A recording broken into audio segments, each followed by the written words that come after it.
Hello and welcome back to the Masonic Roundtable, a weekly program where Masons from around the world get together to talk about Masonic news and opinions in a friendly and social manner. As a reminder, the thoughts and opinions expressed here are solely the opinions of the participants and do not represent any Grand Lodge statements or positions. Make sure you keep your conversations open for the public and on the level. To interact with us, we love seeing you live every Thursday night in Facebook and YouTube land. Chats are always fun, and remember, your chats may show up in the show. So watch yourself. And if you can't catch us live, catch us in the replay or in your favorite podcasting app. You know me, John Ruark, past master of the Patriot Lodge, number 1957 in Fairfax, Virginia. Next up, Joe Martinez. What's up? Hello, and good evening. I must sound like Mrs. Doubtfire there. Hello, and good evening. Hello, Joe Martinez, past master of Manassas Lodge, number 182 in Manassas, Virginia. And as always, damn glad to be here. Oh, great.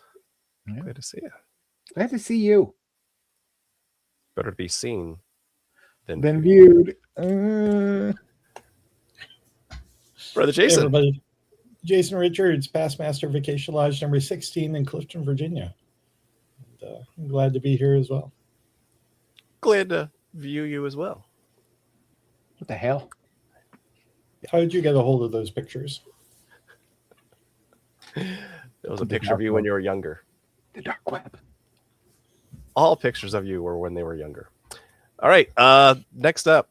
I have a bone to pick with my mother. Joe, what's going on in June timeframe?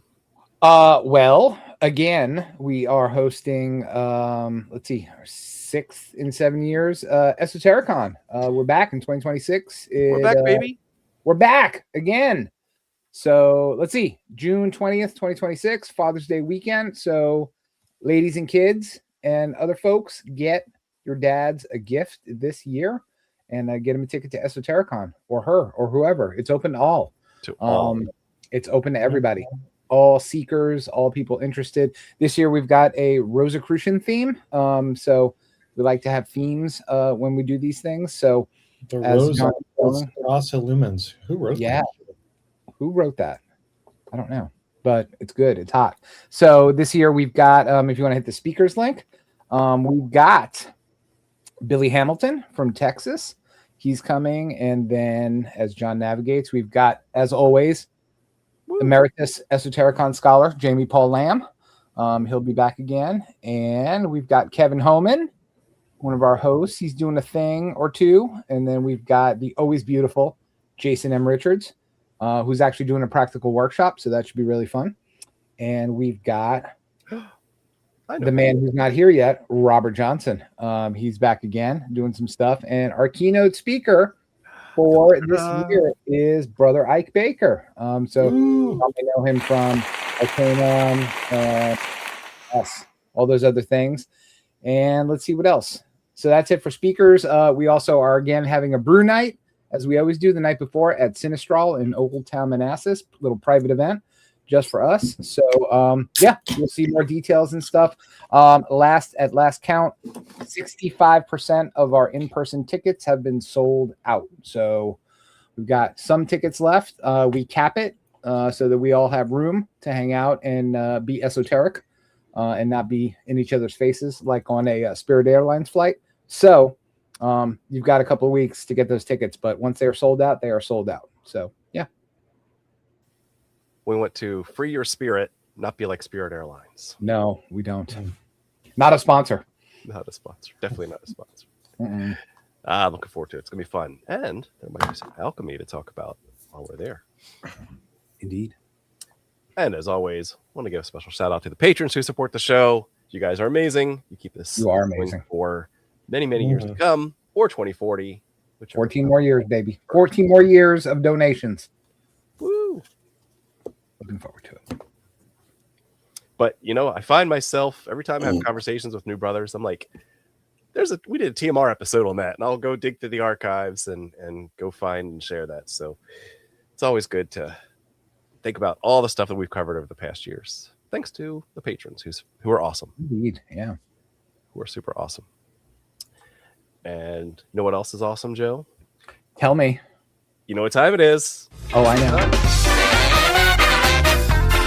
Tarot card of the week.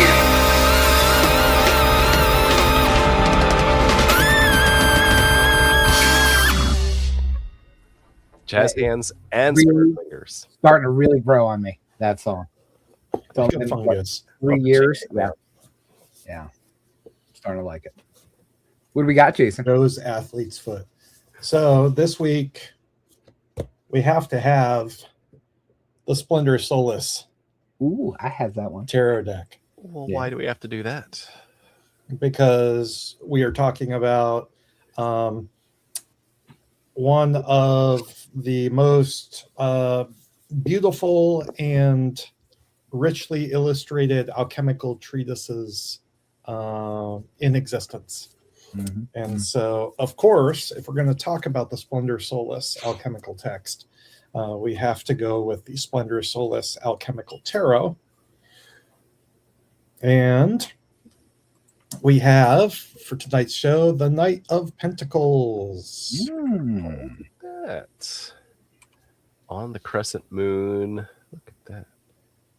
Yeah, I dig it. It's good for tonight. Methodical. Well, this deck is interesting because as we'll get into in a little bit, the Splendor Solis consists of a text, but it also consists of 22 miniature plates. Mm-hmm. And each of the plates roughly corresponds to the major arcana. So what they did is they had an artist come through and illustrate all of the minor arcana Mm-hmm. in the style of the Splendor Solis. It's awesome. It's very exciting. Is Yeah. it Page of Pentacles or We Knight? have the Of course, I was we going to have the say Fool. it has to be the Fool. That's beautiful. Yep. Nice. Yep. I like it. I'm going to have to add that to my wish list. I have it. Nice. Okay, well, great. Well, let's dive right into tonight's topic because we got a lot to cover. Let's talk about the Splendor Solis. Jason, why are you so interested in the Splendor Solis? Yeah, so I'm a member of SRICF, and we get to write papers about really cool stuff. And I decided to do my next paper on alchemy. And I had picked up the Splendor Solis tarot without knowing what the Splendor Solis was. I was like, this is really cool, really great art. And so I did some digging and said, you know what, I'm going to do my alchemy paper on the Splendor Solis.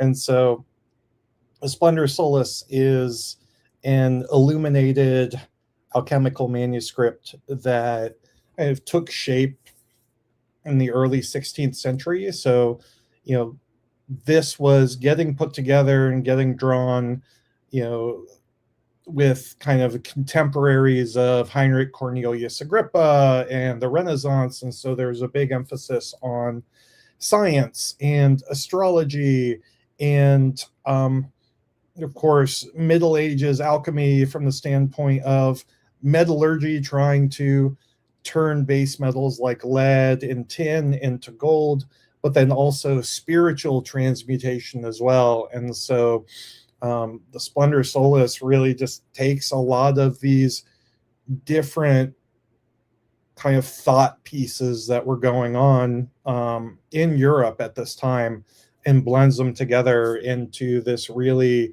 again, ornate, beautifully illustrated alchemical treatise. The earliest surviving version dates from between 1532 to 1535.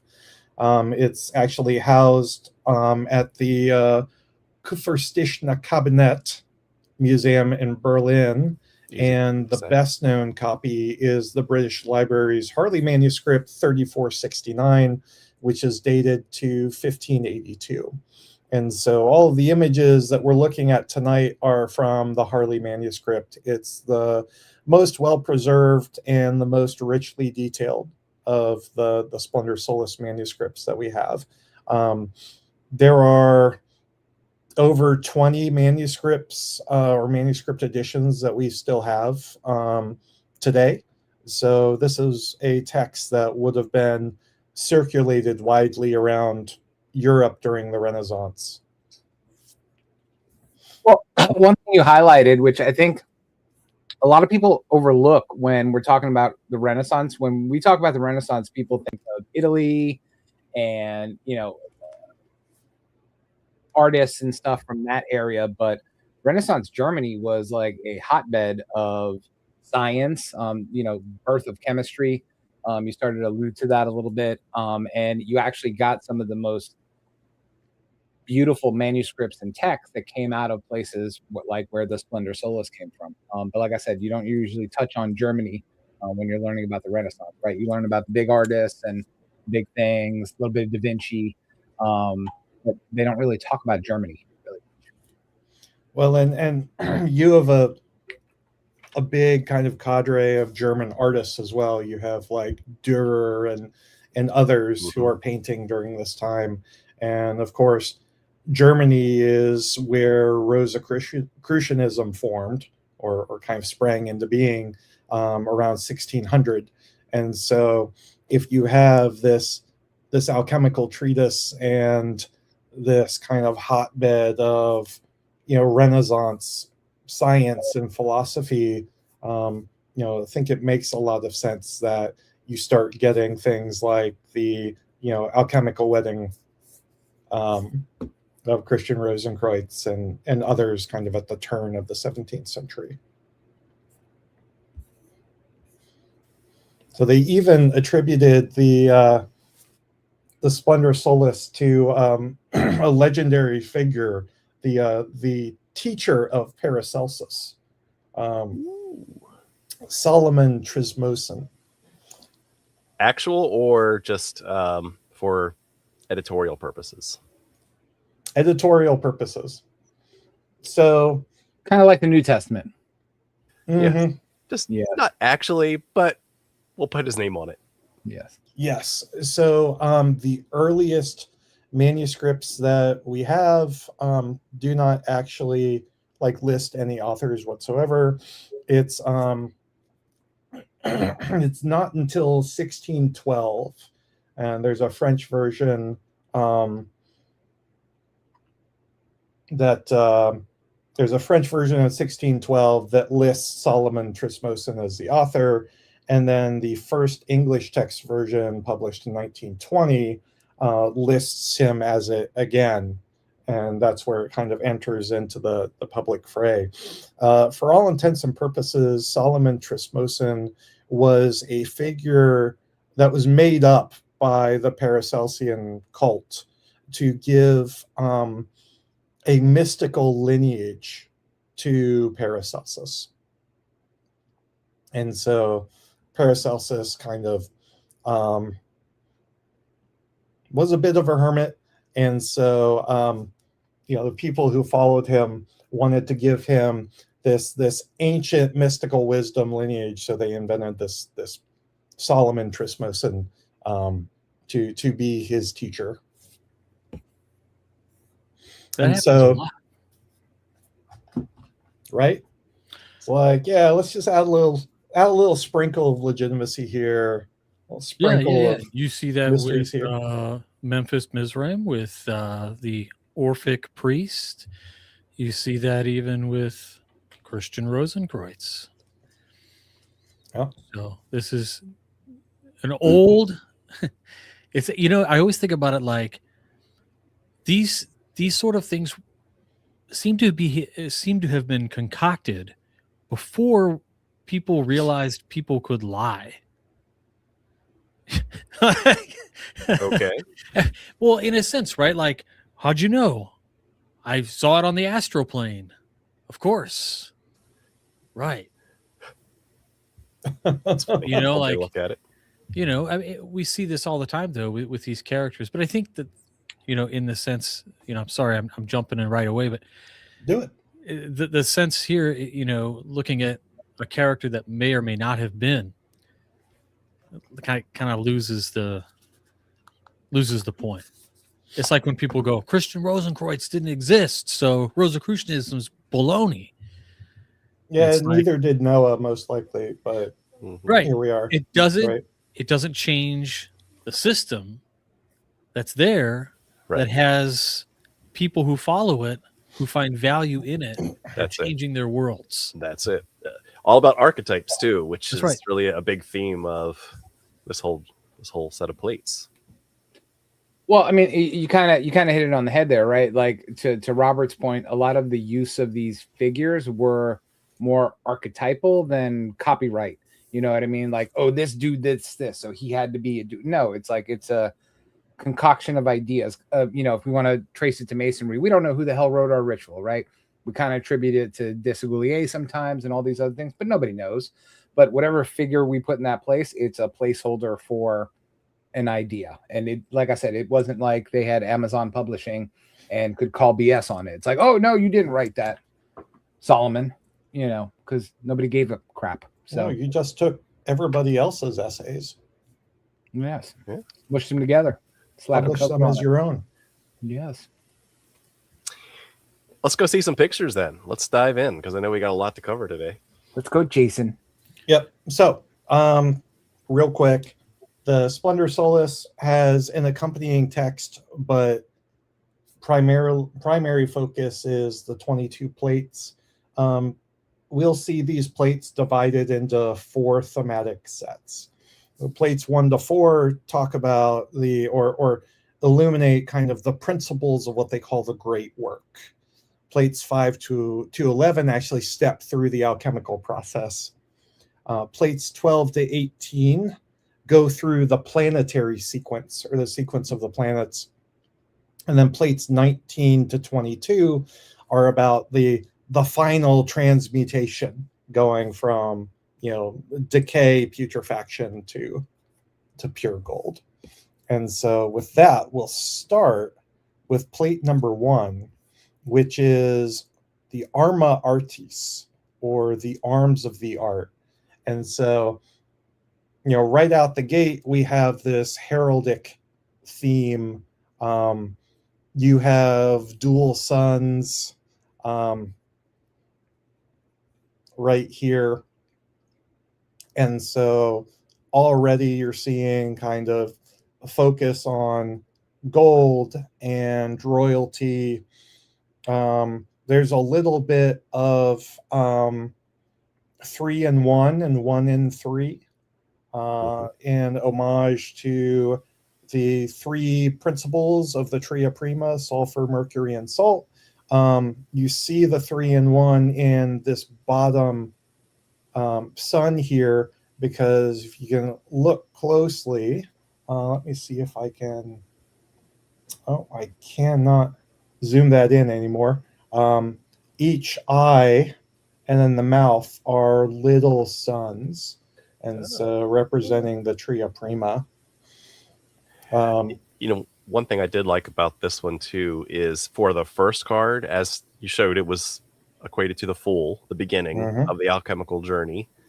It has the mentor and the mentee coming through the high archway, and the teacher the and armor. student. Yeah, the armor theme comes up for a couple other plates too, of the ego protecting, like, because you can see the stable straight line sun above, and then kind of the curve bent, you know, cockeyed sun below, that it's trying to conquer through this ego that's protecting the messiness that's inside. Yeah, they describe it as like sort of an early depiction of the schizoid inner side of your brain, like that, the lower sun anyway, with the multiple faces. You know, talking about it in terms of multiplicity. On id, ego, and superego, right? Exactly. Yeah. In fact, a lot of the books and articles written about this specifically sort of, I mean, they say Jungian, but I mean, it's not Jungian if it's here, right? It's before, it's proto Jungian. So, but very interesting. Like, I love the way the plates progress. It's really cool. The arms of the art. I like especially the symbolism here with the archway. And it's like the teacher and student have yet to pass through that archway. So this is kind of the preamble or the preface. Like they're getting ready to undergo that transformation. Nice. All right. Plate 2 is the alchemical philosopher. And so revolves really around this alchemist here. He's the alchemist, depicted in red and blue robes. He has a flask with, a transparent yellowish kind of luminescent liquid or elixir representing the philosopher's stone or the elixir of life, which is the desired outcome of the alchemical process.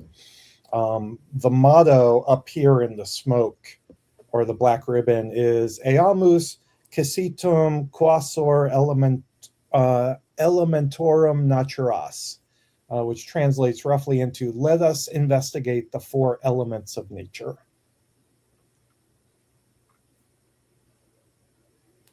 Yeah, there you go, John.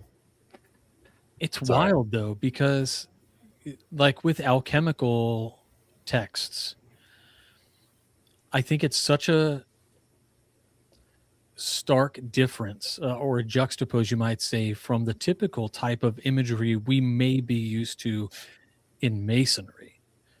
I mean, on this plate, you're seeing things and you might just be thinking of them as a mason looking at them going, oh, they're decorative, right? But the framed symbols are all allegorical. It's sort of like when, maybe in a time, in the earliest times of not organized, but religion, right? You had something like animism where the scene that reveals a deer or something meant something to you intrinsically, known to you, because it was said like, oh, well, when you see this, the gods are doing this, or those kinds of things. And so those elements, they adapt and evolve over time. And like here, the first time I looked at this manuscript I'm like, oh, so that's a neat decorative outframing with a butterfly, a peacock, bees, and the two deer. Like, I didn't think anything of it, but apparently, they all have meaning. Yeah, I mean, for me, this is I think this is where we start to get the sense that alchemy becomes the royal art, right? This is the start of the path. You have the hermetic philosophers starting that journey, right? And it goes all the way to that quote and everything around it. So, well, it's interesting too. The text that accompanies this plate uses an allegory of a hen's egg, saying that the egg requires the 4 elements to hatch into a chick. So you have to apply this gentle heat to trigger the transmutation. And there is something in the text that basically talks about the parts of the egg between the shell, the white, and the yolk,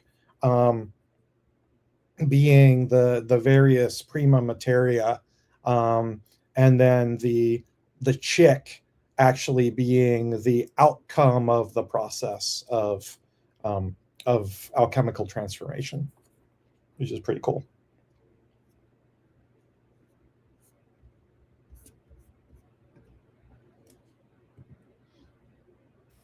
This is my favorite one. The Knight of the Royal Art. So this is really almost a kind of a summary of alchemical principles in picture form. You have on the knight's breastplate, you actually have the 4 primary colors associated with the alchemical process. So you start from the black and then move, which is the negredo, to the white or the albedo, to the yellow, which is the citrinitas, and finally to the red or the rubedo, as originally defined by Heraclitus. And so you can see the homage to the stages of the alchemical process in what the knight is wearing and doing. There's also an homage to astrology and the planets. If we go up above the knight's head, there are 7 stars, alluding to the 7 heavenly bodies that were known at the time. Also, because of the 7 and an early card, an early plate, also means it's just like part of initiation process. That, like it is a holy process that's going to be undertaken. Do you know what the translation says here on his shield, his red shield? I don't have that at the ready. It's inscribed with the Latin instructions to make one out of 2 waters, and make earth out of water. So basically, we have 2 fountains there representing the sun and the moon, and it represents the conjunction of Mercury and sulfur. And it's also interesting because if you look at the tops of each of those fountains, there's an further homage to the union of opposites, because on the right fountain, it's surmounted by a boy or male, and the left fountain is surmounted by a female. And so you must bring them together and form the rebus in order to step through the alchemical process. Which is a fascinating theme through all of these, especially alchemy in general, how integrated the masculine and the feminine were, both as opposing opposites that we need to get in touch with the opposite side of that, as well as the hermaphroditic conjunction as well. And both are necessary for creation. Yeah, right? And it's very progressive for the fact that it was written in the 1500s. So yeah, pretty neat. It's comparing the balance between the 2 opposites. And what's wild about the whole idea, I mean, it's like when you first sort of dive into the world of philosophy and esoteric philosophy, you start thinking about you in masonry, perhaps, right? We talk about the difference between spirit and material, and then you might go into the Scottish Rite where you learn some other things about the duality and stuff. And then you start seeing these sorts of philosophies that are, I don't know, adjacent-ish, and they start referring to the You're on mute. The personal, they start referring to the personal identification of like somebody realizing there's 2, but then a process of bringing together to create something else, which is then completely sort of verified later on, in some of the most intense spiritual manuscripts that exist, talking about the destruction of the idea of a duality. And so with these types of plates, it's like they are almost alluding to the concept, right? Like it's in the power of you through an alchemical process to create something new and singular. And that's something, Robert, that like as we step through the plates, like that comes up again and again and again to, to the end. There's this growing illusion that like the alchemical process happens in everyday life, and it happens while you're just living your life. And so, yeah, really, really, really cool. So let's have a chemical wedding, shall we? I have a question for Dr. Ruark. He said something. I just want to. It made me quirk a little bit. You said you talked about the progressiveness of this, right? Talking about the when it came to masculine and feminine and stuff like that. Mm-hmm. Was it really progressive for its time, or were we just relearning stuff that we had forgotten because all these other institutions got in the way? It was a large patriarchy back then, for sure. That's all I meant by that. It was out of context for the normal society. Okay, I'll allow that. Continue. Thank you. I appreciate your permission. You're welcome, friend. Let's talk about the royal couple. So this is the fourth plate in the series. This is also the end of the first set of plates. Okay. And so it's the royal couple that represents the chemical wedding and the conjunction of opposites. And so here we have the lunar sun, or rather the lunar queen on the left, and the solar king on the right. And so the solar king is representing sulfur and the sun, and ultimately, the red stone or the philosopher's stone, dressed in red and gold robes, holding a scepter, and is standing with his feet in a blazing fire. His scroll reads coagula masenculium, or masculine coagulation. Whereas the lunar queen on the left, you can see her perched atop a moon.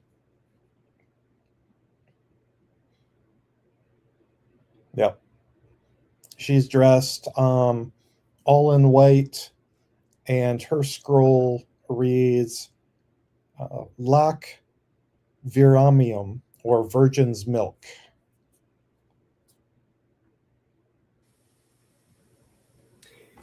What I find interesting too about the juxtaposition of the figures, right? She's very calm. She's vertical. She's kind of looking straight in his eyes, while he, being dressed in red, the final part of the alchemical transformation, he looks anxious. He's off-centered. He's standing on the blazing fire, right? You could tell it's this uncomfortableness with change that's happening here. In fact, even the suns above them, you have the moon sun, the more grayish sun is actually looking at him, while his sun is looking away. And so everything seems to be focused on his uncomfortableness with this transformation that's going on. Well, it looks like Alton off the rock, right? Go ahead. No, I'm just saying he looks like he's giving her a piece of his mind, kind of thing. I'm just wondering what prompted that. But yeah, he definitely looks a lot less serene. To John's point, he didn't fold the laundry correctly. It's creative tension, right? So, and the at the bottom of that plate, there's another inscription right down there. Yeah, it's via universalis particularibus inclusis, or the particular is derived from the universal way. Yeah, so it's like an allusion to unity in duality. So it's like it's so wild to look at something created this long ago and to see how, like, if you had the ability to look at this and sort of like be indoctrinated with this sort of free thinking, instead of maybe the way many of us may have been indoctrinated, like I was through Catholicism, right? Nothing wrong with that. It formed a great basis for, my world theology. But, what we lost in something, I think, like moving away from something like what we see here. John, you're getting ahead of us. I am. Pushing us forward. Yeah, it's fine. But I just to say, we've definitely lost some sort of thought process. Yeah. Agreed. So I'm going to call it now. We're not going to get through all 22 of these tonight. I agree. So we're If I going to be go. quiet, you will. Part We're two. going to go through the next 7, Okay. and then we're going to do the back half on the part 2. I like it. I love it. All right. So we're getting into the second set of plates in the 4-set series, and these next 7 plates are the alchemical process, starting with mining the ore or mine, and it centers really on the origin of the alchemical work and its relationship to the natural world, in which you are extracting the prima materia. Would you say you're doing the work? Yes.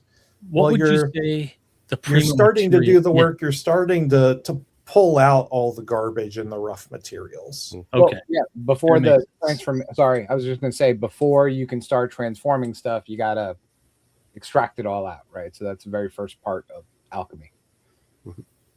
Yeah.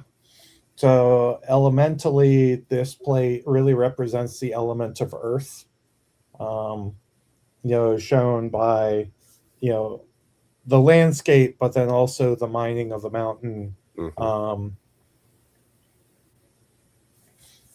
And the text accompanying this plate, which is also known as the first parable, provides an alchemical view of geology. So it explains that mountains are formed when the sun's heat causes sulfurous, vaporous steam to be violently expelled from the cold, moist earth. And the best ores are found in mountainous regions because the earth there has been well cooked and tempered by the interaction of the 4 qualities: heat, cold, moisture, and dryness, also representing the 4 elements. Mhm. So So at what the we got down the bottom, bottom? so we've got floating in the pool, you've got a crescent moon. And I think the orientation is important too, because it's like the receptacle when it's kind of facing upward, right? Because if that is, it shows up multiple times in these plates this way, but sometimes with the opposite orientation. And so, is it receiving as the passive feminine principle, or is it a foundational thing that people are standing on? We'll talk more about that too. Yeah, and so at the bottom of the decorative plate, you have a biblical scene between King Ahasuerus, I butchered that, and Queen Esther. Esther.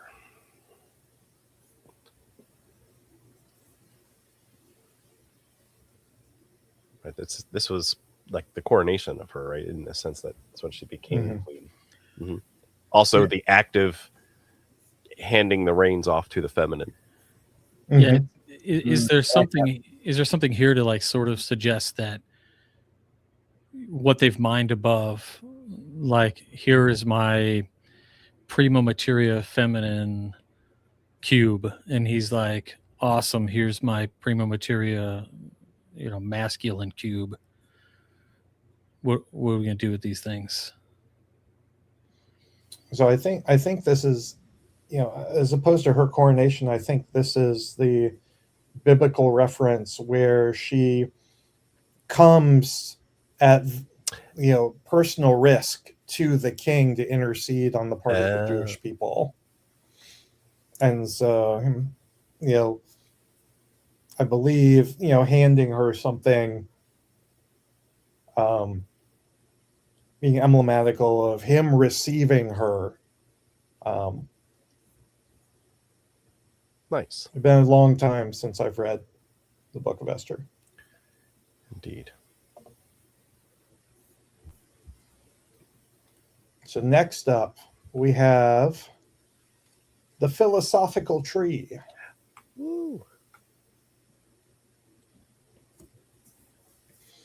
So tree of life. Tree gives a lot of great shade. Tree features a silver stem that's growing through a golden crown at its base. Again, focusing on alchemy as a royal art.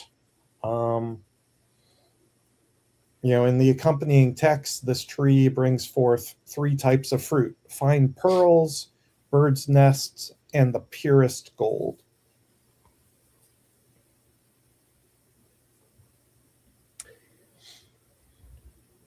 Yeah, So you can above say it's a go ahead, Jason.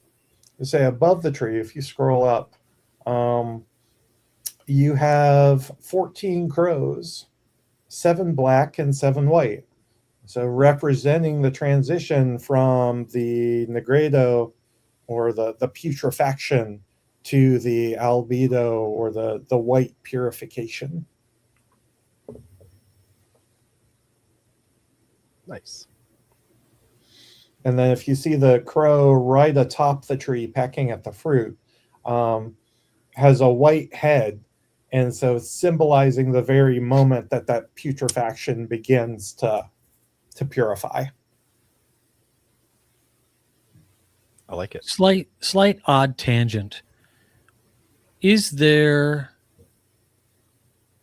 I saw a goofy article, it was like on some weird, before its news website or something, conspiratorial thing, talking about this particular plate as referencing the man, in the tree is also potentially gathering fruit representing some sort of knowledge, and placing it in that basket, which they say looks awfully like an acorn or the pineal gland.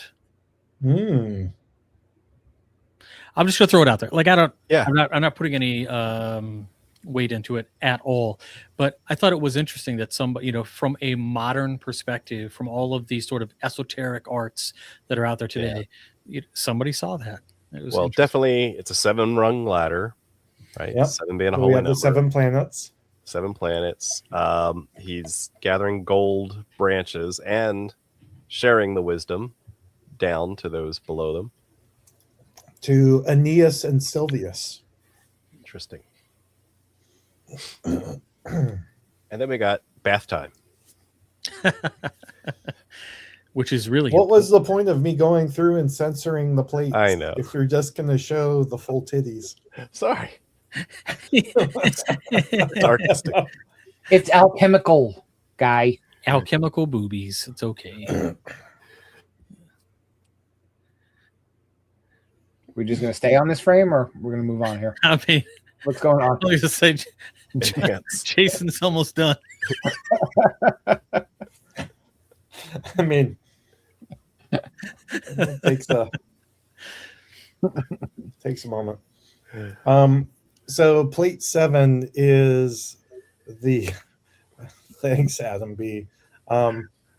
Plate 7 is the old and young king, and it represents the alchemical stage of dissolution.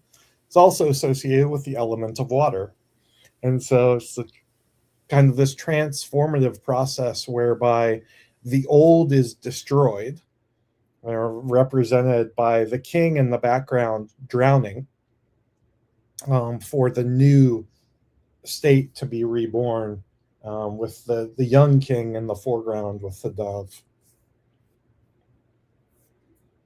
If you scroll up, you have the sun, and then to the left of the sun, you have Venus, the morning star. Yeah, right next to the sun. Daytime. So, new life, new beginnings, new starts. 7 stars around the scepter. He's wearing 3 crowns of iron, silver, and gold, representing the Tria Prima. Mm-hmm. Yep, he has a golden orb with a white dove perched on it. And he's dressed in gold too. Yep, he's got the yellow robes, kind of symbolizing that transitional stage of citronitis that occurs between the purification stage of white and the red, fully transmuted stage. Nice. Just say when, man. I'm double checking to see if there's anything we've missed. All right, let's go to the next one.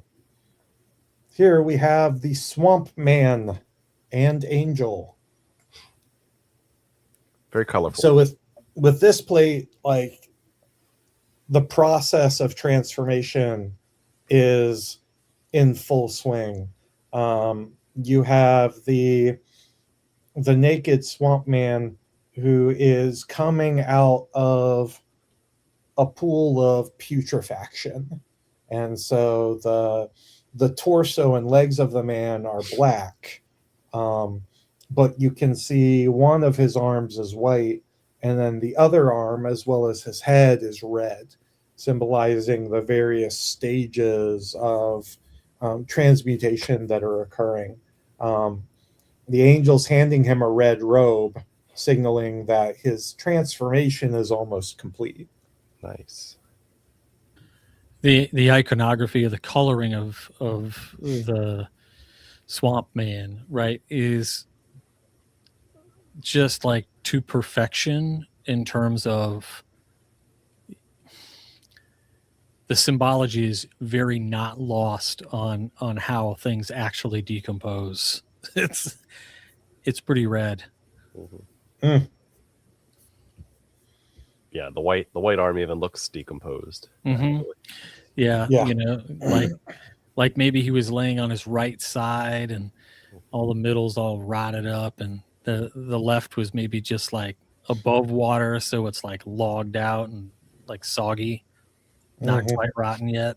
Well, and my takeaway, he's still got the Negredo on parts of it too, right? So it's ongoing. It's happening. Coming out of the Potomac last week.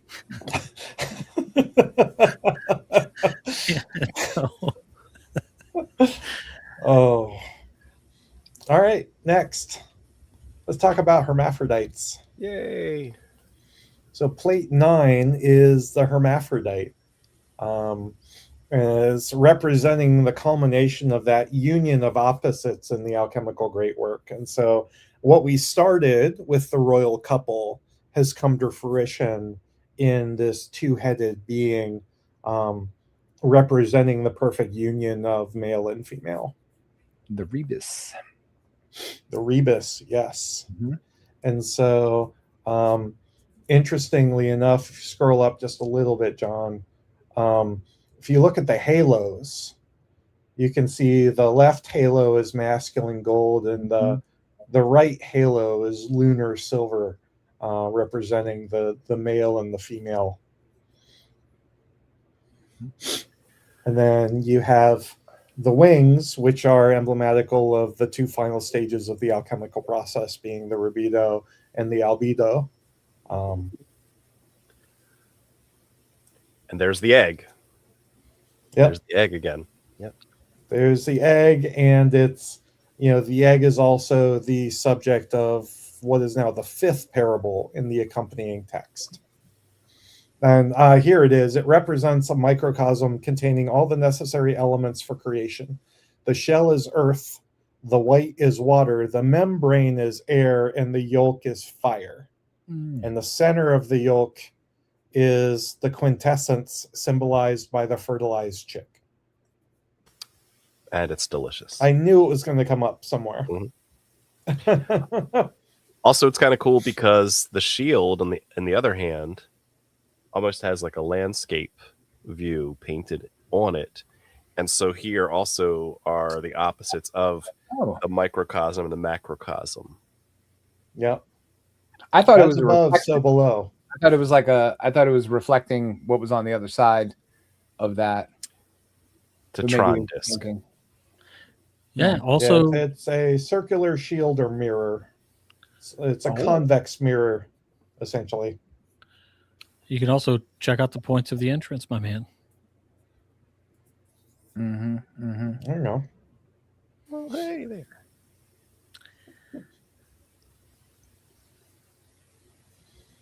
Well, let's not get all cut up about it. We're doing the work. Yeah, do the work. Do the work. Unlike this guy. Oh, All right, we're to plate Oh my 10. God. And again, You didn't tell me there was going to be blood. it's like, what is that, Baltimore? Moved from Potomac to Inner Harbor. yeah, plate 10 is entitled Dismemberment. And so it represents kind of that stage of alchemical like separation. Based on a vision attributed to Zosimos, where he sees a man dead, his body white like salt, with his limbs cut off and his golden head kind of sundered from his trunk. And so you can see in the in the arms of the sunderer, you can see a sword, but then also the man's golden head. What? And no one in the background is paying I was attention. just So gonna say, what it's is definitely everybody Baltimore. doing? It's like going to Rome, and you see a dude getting beat up, and everybody else is just like taking pictures of the Colosseum. Like, what is going on there? Nobody cares. It's all in the interior. Yeah, it's a metaphor for the transmutation, right? The separation of the four limbs is separating out the elements from the golden head, which is the quintessence. And so when you think about metallurgic alchemy, you need to separate the spirit out from the base metals so that you can essentially make it pure and put it back in.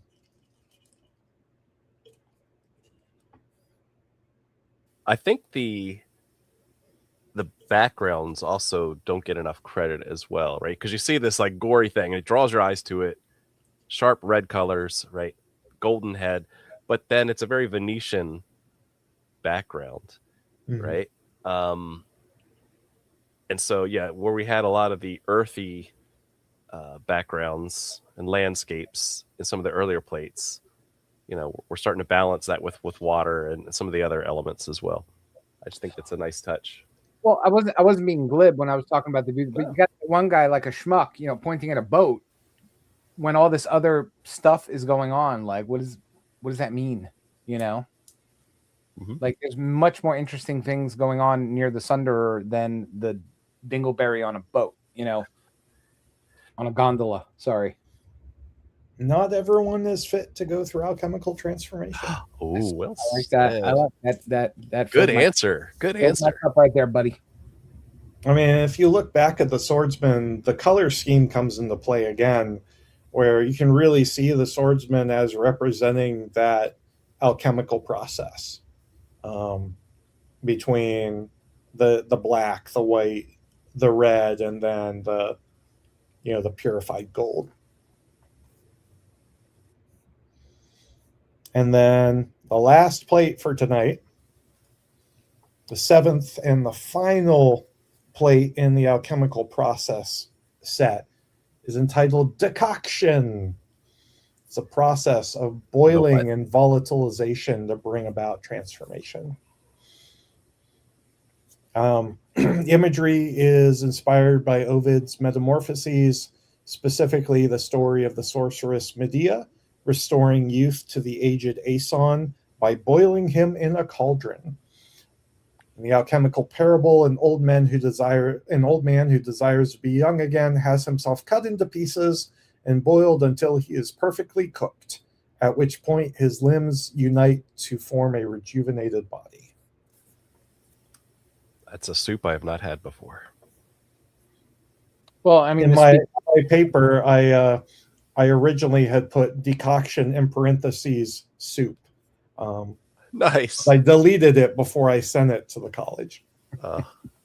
Great minds, great minds. So if you scroll up just a little bit on that image, there's also a depiction in the background, as you're talking about. So that's right there on the top of the column. Jupiter and Mercury, right? They're pointing to different paths. So when earlier, John, when you were calling out the sort of in the backgrounds, we just can't forget how much intent there is back there, right? Like the foreground might be the letters, right? But the background shows you the commas, the parentheses, it kind of gives you the whole picture and how to look at it. Well, and if you if you look off to the right at the base of the column, you have Pygmalion or Vulcan working at an anvil with his assistant. Nice. One thing too that I've noticed when I was researching this too is every time you see these white birds or white doves, you don't see them airborne yet, right? In the times where he's holding it in his hand or now on his head, it implies a certain evocation, that it's coming from within. It's not the Christianized Trinitarian, the dove coming down from above. Invocation. It is an evocation of doing the work and then being transformed. Relax in our new and improved alchemical jacuzzi. Nice. Yeah, so these plates are wild. So much symbolism throughout. Yeah, it's just amazing that like we have these as a reference point. Yep. So summarize that for us, Jason, based on the first treatise and all that so far. What's the takeaway here for people who are admiring these beautiful pieces of artwork? What else are they supposed to get out of this? So the takeaway is this isn't a how-to manual for alchemical transformation. Right? I was just gonna put a bird on my head and start taking a bath, and it should be good to go, right? It's it's deeply symbolic, deeply allegorical, and ultimately, like, it's meant for the adept to have their own interpretation. I think there are some guiding principles in some of this, but if you cut all your limbs off and boil yourself in water, like, I don't think that's the way to go. Don't knock it till you've tried it. Try almost anything once. That's right. I think you can only try that once. Awesome. All right.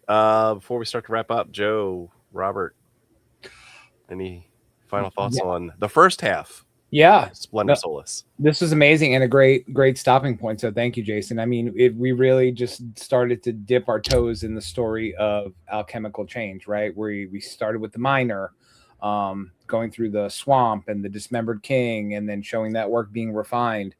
So this was amazing. So I think what I've learned from you is that the Splendor Solis is really showing us that transformation or alchemy is a active process, right? So there has to be a fall, there has to be patience, and then eventually putting things together. Sometimes the opposites are going together before something new can emerge. So I look forward to the rest of this episode. Yeah, man, it took an hour to get through half of that. I don't know if everybody on Saturday is going to be interested in the 2-hour presentation. That's why there's coffee, buddy. That's right. I think this was incredible.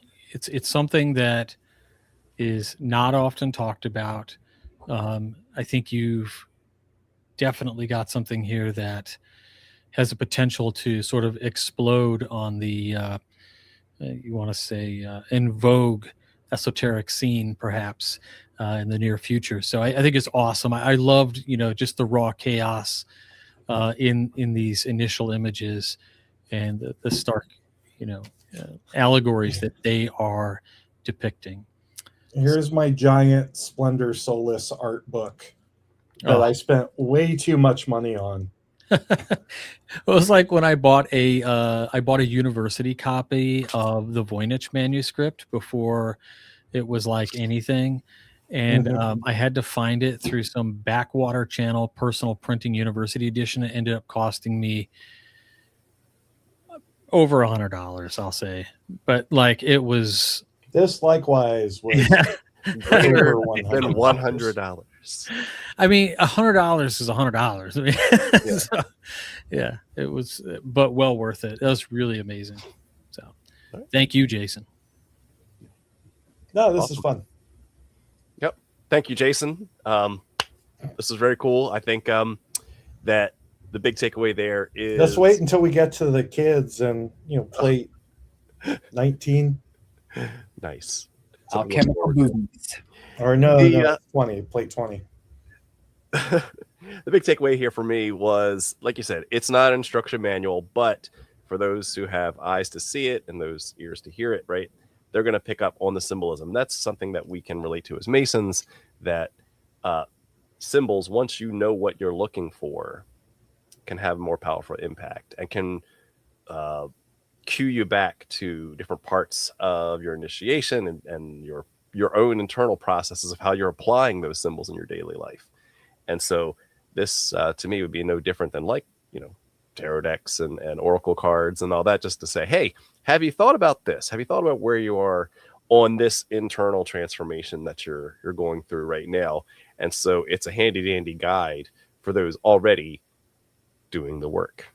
So Yeah, are you still sawing off your limbs, or are you at the point where you are properly cooked? as the kids say, you're cooked. Awesome.